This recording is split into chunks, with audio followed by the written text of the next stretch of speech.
Paano babayaran ang ating FIDO loans gamit ang ating BPI online banking?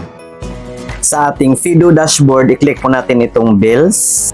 So ito po ang due amount ko guys, 3,915. Ito po ang babayaran ko ngayon.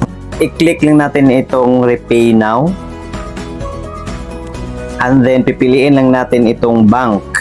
I-click natin itong BPI. And then i-save muna natin itong QR code. I-click lang natin itong may download button dito sa baba ng QR code. Kapag hindi po ito gagana sa inyo, pwede naman natin itong i-screenshot na lang. At sa pagpindot natin itong download button guys, mag-pop up po ito. Image save success or download successful. So ngayon i-exit muna natin itong ating FIDO account. And then i-open po natin ang ating BPI account. At sa ating BPI dashboard, i-click po natin itong QR code. And then click po natin itong upload QR code instead. And then i-click po natin yung sinave po nating QR code. And then ito po ang next. I-click po natin itong pay from.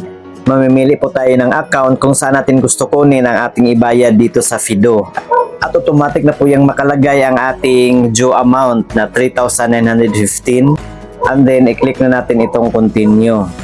Next po ay re-reviewin po natin ang mga detalye kung tama po ba.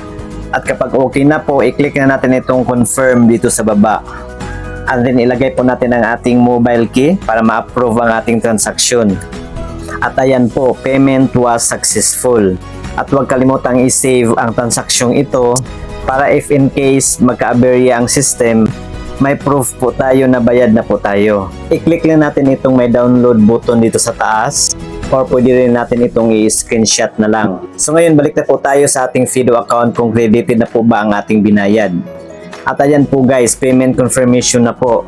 So ganun lang po guys. Please like and share this video and subscribe my YouTube channel for more tutorial videos. Thank you for watching. God bless us all. Goodbye.